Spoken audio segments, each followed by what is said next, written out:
จักวัน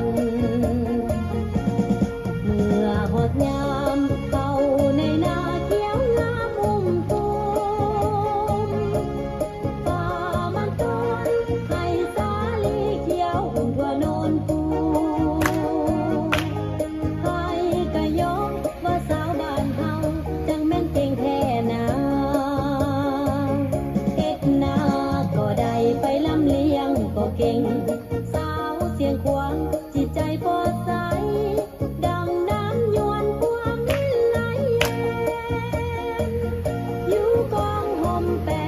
ลมพัดวีวอนหน้าอ่อนซ้อนแม่สาวกองร้อนแข่งกองห้อย12มิลลิแปดรวมปึกแอนปีศาจทหารเพื่อต้านทานทับจนอากาศเมลีกาโอ้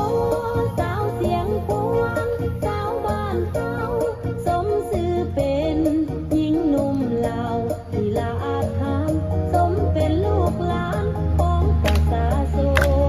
นเหมือนนกแอ่นบินเกิดอยู่เมืองลาวหน้าฮักแท้แม่สาวเสียงควางหน้าสวยๆตาดำๆคอกลมเคียงบางตาหายพื้นยิ้มแย้มแจ่มใสความก้าวไปตามเส้นทางโคตรปลอยประเทศไท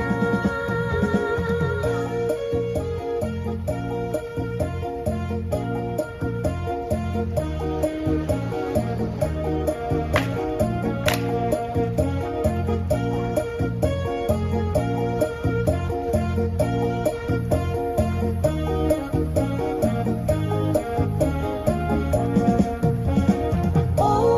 สาวเสียงพวงสาวบ้านเฮาสมชื่อเป็นหญิงหนุ่มลาวที่ลาอาถรรพ์สมเป็นลูกหลานของประชาชนเหมือนนกแอ่นบินเจิดอยู่เมือง